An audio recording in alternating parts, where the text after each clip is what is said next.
Hello, everyone. Welcome to the Infinite Abilities Podcast. I am your host, Nick Yerhart, and we are here to encourage each other to find our own unique abilities. Let's go. All right, everyone. So today we have Sean Robinson, and he's going to share some awesome stuff with us. So, Sean, can you tell us a little bit about yourself? Yeah, hi Nick. Appreciate you having me here. And my name's Sean. I'm 40 years old, father, husband, three young kids, under 11 years old.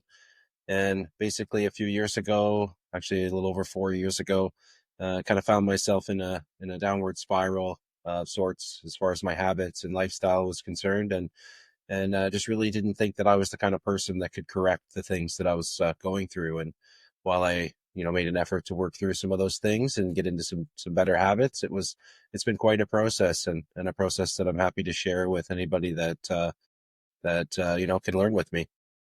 So, can you give us a couple examples of kind of the negative things that you were struggling with? Yeah, for sure. So basically, it all surrounded with my relationship with drinking alcohol, and not so much in an effort that you know I felt addicted or I felt like there was a problem. I would definitely learn some tendencies that I maintained, some habits that I had that weren't very healthy, very productive. But in the interim, it was my diet, it was my health, it was my attitude, it was a lot of things that I didn't realize were possibly coming from my relationship with alcohol, and a lot of that was in like overeating, hangovers, different moments where I felt like I had to show up a certain way, and a lot of that was just affecting me in everything that I did. So, Yeah. to the end of 2020, that first year of COVID being what it was, I found my habits with drinking, my habits with overeating, with not exercising was just getting worse. We weren't able to go out and do the things we were used to doing. And so we were home more, and I was doing more drinking and more things. And while it wasn't an everyday thing, it was just something that held me back in a way. I wasn't as motivated as I could have been and as I am now. So it was all in an effort to just try and be healthier, and I decided starting 2021 that I was gonna start to be healthier, and it just started by taking that break from drinking alcohol, and something that led me to writing a book about the journey of, going dry, was my title of my book. It's, my path to overcoming habitual drinking. And I can definitely relate to you with drinking and how it negatively affects m- a lot of areas in your life. Even if you may not be, let's say an alcoholic, you might not drink every day. It might just be on the weekends, but it still affects you. And I went through that myself. I was drinking way too much, and then when you drink, you get hungry and you don't make the best food choices, and you gain weight, you don't feel good. And then the next day, you're kind of worthless because you don't feel the best. I drink occasionally now, but I definitely notice when I drink, it's like 2 to 3 days afterwards, I still feel the effect of it. You're not as alert, you're tired, just you don't feel right. Yeah, I don't think I realized the extension of that hangover or that feeling. Even if I didn't feel like I was hungover, there are a lot of residual effects from Hmm. that. And I started drinking when I was, I'm from Ontario, Canada, and average drinking age is 19. Quebec north of us is 18. I was drinking before I was legal age, and until I just decided in 2021 to take a break and to be away from it, I really didn't have an extended period of time where I didn't have a few beers with the guys, or a few drinks because it was a Friday, or whatever celebrations. And to have that moment starting 2021, maybe a few months into it, where I started to really process how I felt compared to different moments. And I don't think I realized how far that hangover could extend. The days Yeah. later, it's not always that stomach feeling, or you eat the greasy meal and you're feeling better. It's the attitude that I would have, the impatience, the motivation, lack of it, and all the things that substance, alcohol, does to us. I don't think I never would have realized if I didn't give myself a chance to have a period without it. Yeah, exactly. And same here. Once uh, it was like I went like a month without, and I was like, wow, like th- this is how you're supposed to feel. So now, it's rare that I drink, but I like to have a cocktail or a wine here and there. But yeah, it's amazing how good you can feel. And then it sounds like you went deeper and you started eating healthier also. Yeah. So when I started, I was 320 pounds, and yeah, just miserable physically, mentally. I said I had young kids. They were much younger then. I just didn't have any energy. I didn't want to be down on the floor. Like I'd get home from work and I'd be tired and I'd come up with every excuse not to get involved. And I wasn't distant, father, but it was just like I'd play for a few minutes and I'd be like, okay, that's good. So I just felt like that was enough. When I started 2021, it was, I'm just going to do a dry January.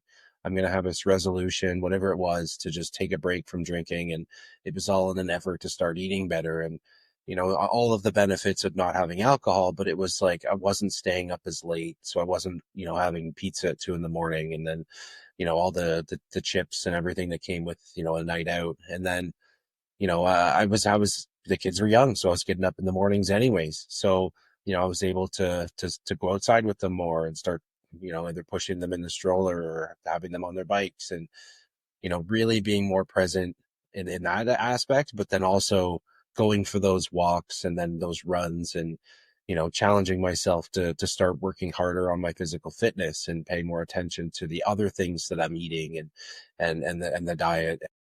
I got to a point where I was down 100 pounds.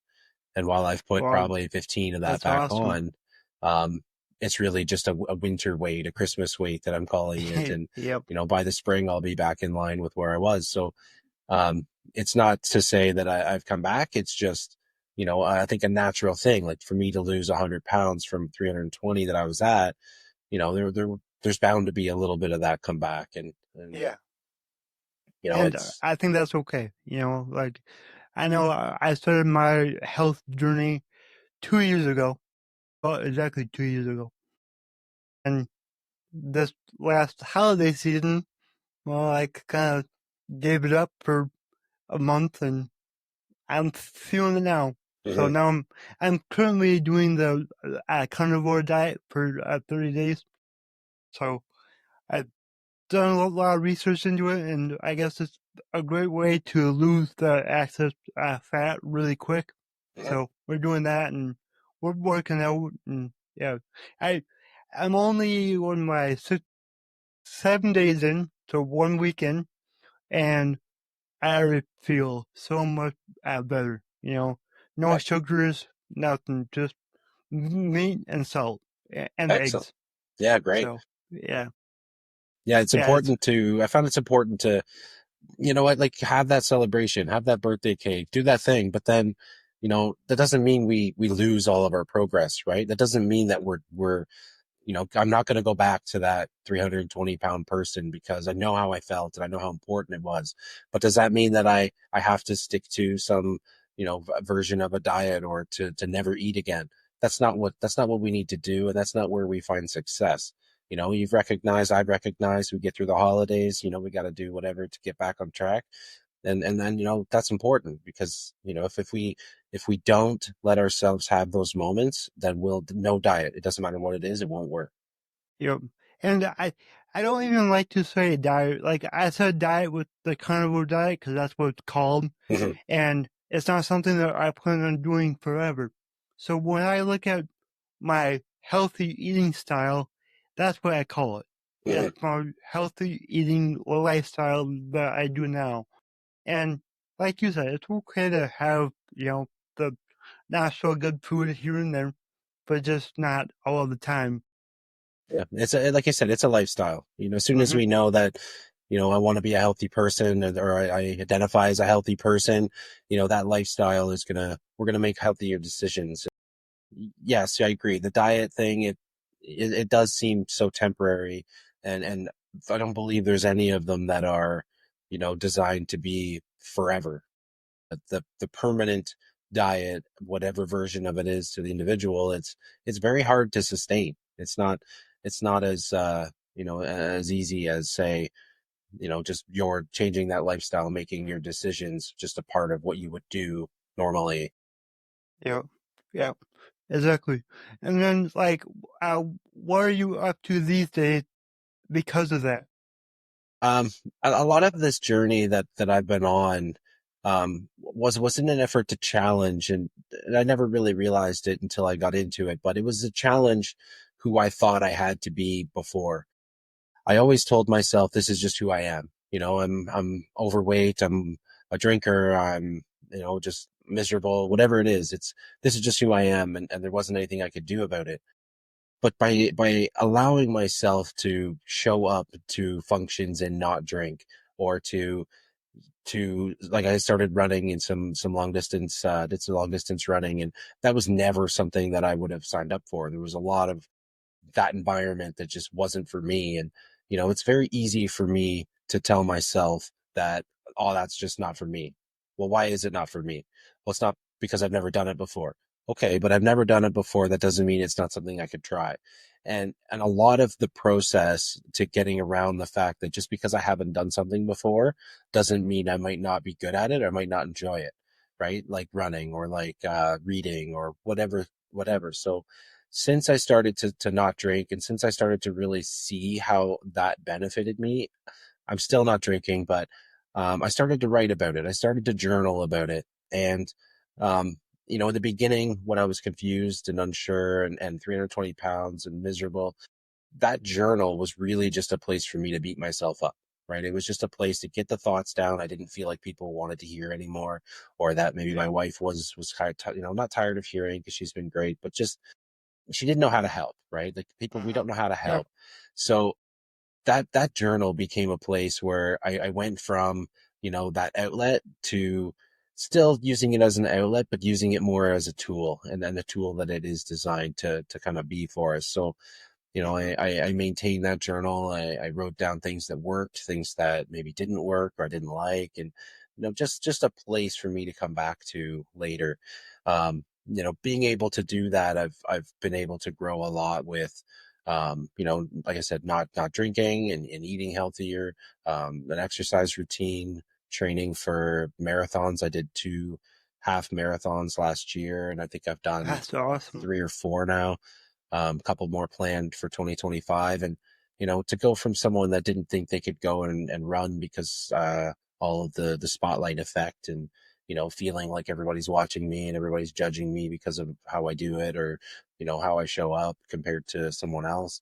Just getting over the fact that nobody's watching me. Nobody, you could go and run an event with a couple thousand people and no one remembers you're there, right? Like, it's Yeah, the kind of thing that I couldn't wrap my head around before, because just feel like in an environment you don't belong. So a lot of now is testing myself and continuing to show up, and try those things, and just be a person that is more interested in that progression than someone like I used to be, that just didn't do things because this isn't who I am or who I thought I was. yeah, exactly. And I feel like we all are really quick to identify as something, you know, I'm not a runner. I'm not healthy, things like that. And it's the moment where you can break that habit, where your life can really change. I mean, like, once you just stop and say, okay, how could I do that? You know? So that's where everything changes. And another thing that you talked about is journaling. Journaling is so important. It's so helpful. It's a form of therapy. That's for sure. I journal every morning, and it's really changed my life and opened me up and helped me understand myself so much more. Yeah, it does that, because, like, there's a lot of times we forget how we're feeling in a moment, or what's going through our heads. And we have a lot of great ideas. We have a lot of great thoughts, and we have a lot of not great thoughts. And, they both have a place, and they both have a lot to do with our growth. And, organizing those thoughts, writing them down, seeing the words, and, maybe we don't really feel that way when we start to see it written down. Like, wow, that's a weird thought to have. Like, I don't really feel that way. And you can kind of catch yourself. Then you can reframe that thought, right? You can either get rid of that and say, no, that's not what I believe. And you can start to write something else. You can start to think something else. If we don't have a place to catch those thoughts, or to document those thoughts, or to learn from those, there's a lot of things that go through our minds that gets completely wasted. Right. And it's not to say that you have to go from, and I think this is a lot of problem with changing habits, and, going from one mental, fixed mindset to a growth mindset sort of scenario is, we think about going 0 to 60 or 0 to 100. We have to journal every day, or it won't work, or we have to run 100 miles a day, or it won't work. And it's thinking about things in such a grandiose aspect, such a huge thing that will prevent us from doing anything.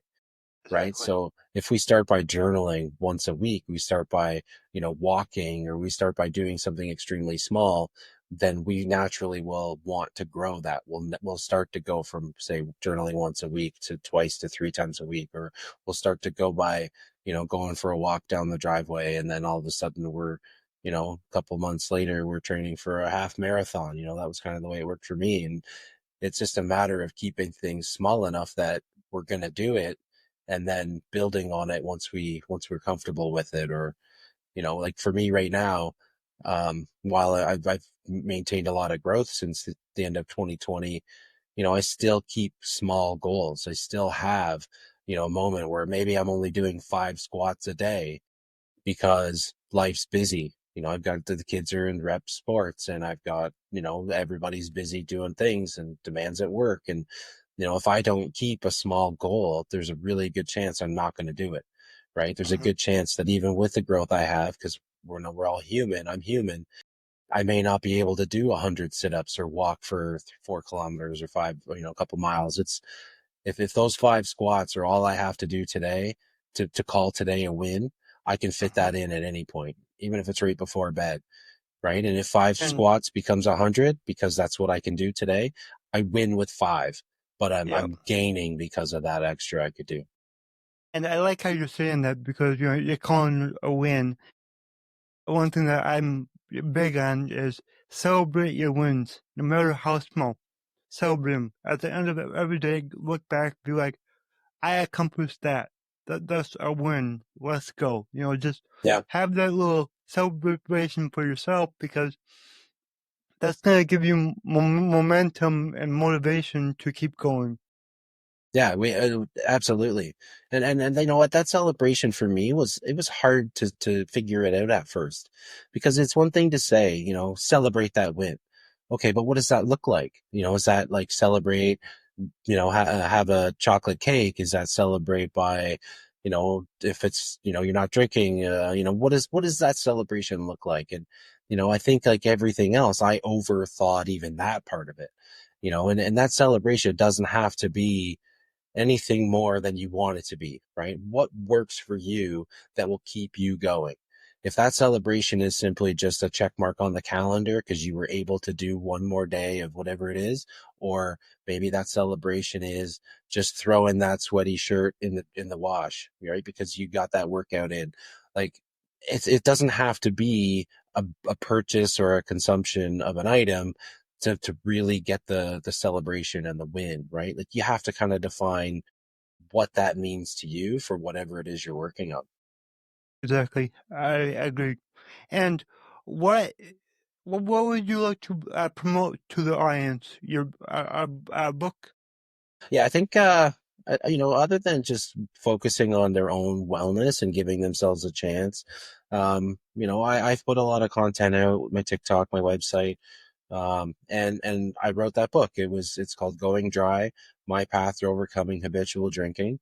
It's 120 pages, small. I wasn't a big reader before, so for me to get into reading, I've read tons now and listen to many podcasts and audiobooks, but I wanted to keep it small, something that someone like my old self would want to pick up and read. And it really outlines the journey that I had from going from that place of victim mindset, fixed mindset, this is just who I am, to a place of being more growth, more open-minded.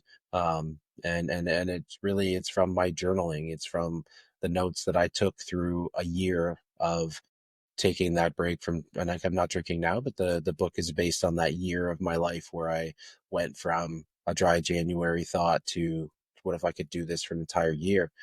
So yeah, any support, if that's something that's useful. I I Yeah, had I definitely. I had drinking as my kind of main item, but it really could be anything.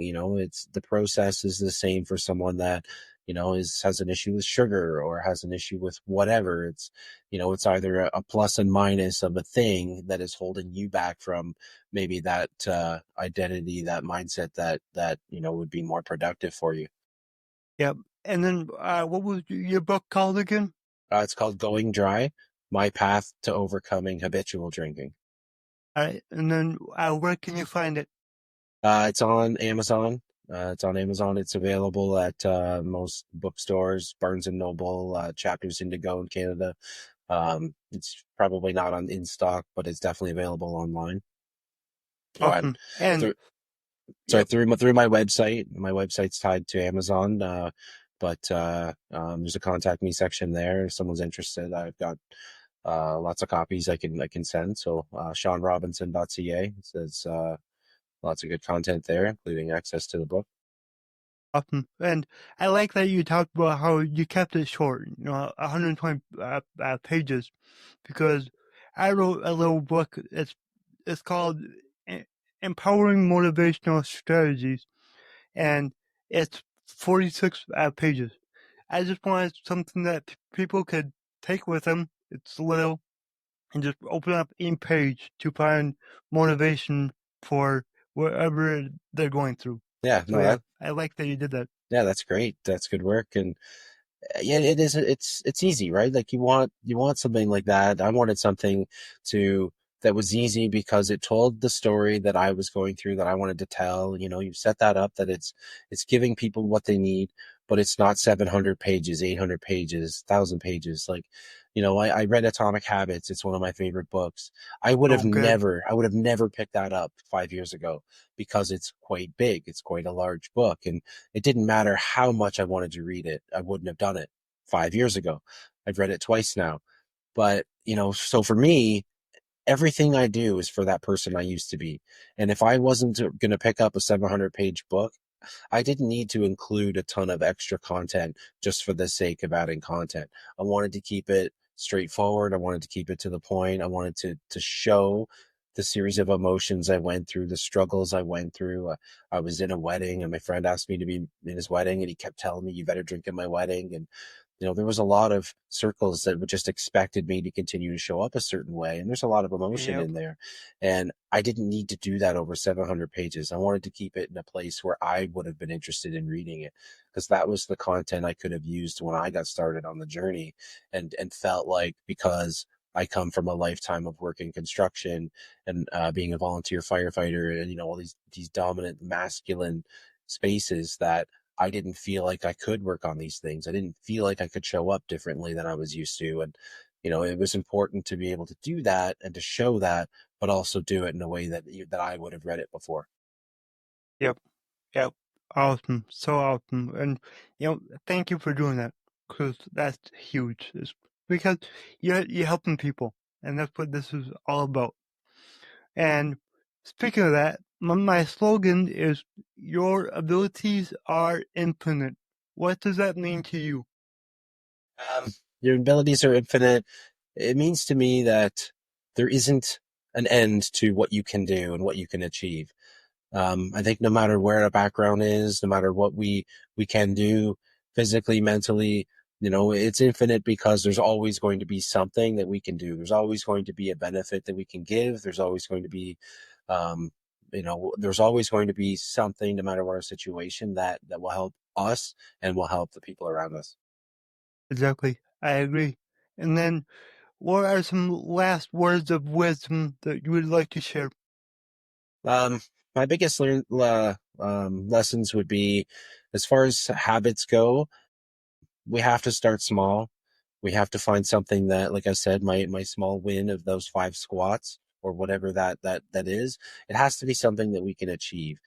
And we have to do it consistently, right? If we can achieve it and we can do it consistently, we can find success in it. And that is true with anything I worked on, from physical fitness to running, to not drinking, to fixing my diet. It was do something that I can do every day and do it every day. And along with that, I document it on my calendar, right? I physically have this calendar, and I have check marks, I have circles, I have squiggly lines and squares and boxes and whatever it is. Everything means something else. And I circle and make these marks every day for something different. If I'm doing something physical, if I'm reading, if I'm drinking more water, if I'm brushing my teeth, whatever it is I'm working on, I have these marks on this calendar. And every single day I get to celebrate by marking that off, by checking that box, by doing that thing. And, that consistency is where we win. That consistency is where we see results. And just one more thing on that, like, we have to give ourselves credit. We have to give ourselves a chance to succeed. And we may not see results in, a few days, and we have to be mentally ready for that. The biggest thing I learned was the 3 months. If you can do something for 3 months consistently, you will see results, and those results will carry you through. Yep, I agree with all that. And one thing when it comes to habits that has worked for me, I actually learned it from Mel Robbins. It's called habit stacking. So add a new habit to an old habit that you already do. Like if you are brushing your teeth, everybody I hope does that, at least once a day. And when you do that, you could add in, say my affirmations right after I do that, and that just makes building that habit easier. Yeah, absolutely. There's so much benefit and so much power in doing that, right? You're taking something you're doing anyways, and because you're doing it anyways, it's easy to start adding that other thing to it. That's a Yep. good point. Yep. All right, Sean, this was really good, great. So thank you so much. Yeah, thanks for having me, and you're doing great things, Nick, and keep up the great work. Thank you. If you enjoyed this show, please go ahead and share it on your Instagram story and tag me in it, the Nick Yerhart. Also, go ahead and share it anywhere else that you see fit, because the only way that I can grow this is by you guys sharing it. I don't sell anything on here. I don't have any sponsors, so let's just get it out there by word of mouth and help more people. Alright, everyone, remember, your abilities are infinite. This episode of the Infinite Abilities Podcast is brought to you by the one and only Infinite Toolbox, where just like all other toolboxes, we will get the job done, guaranteed. Whether you're an entrepreneur looking to save time, boost revenue, or automate your processes, Infinite Toolbox has got you covered. With powerful tools designed to drive leads, expand your reach, and gain your industry secrets, we help you work smarter, not harder. Are you ready to take your business to the next level? Visit us at infinitetoolbox.com. That's infinitetoolbox.com, and discover how infinite your potential really is.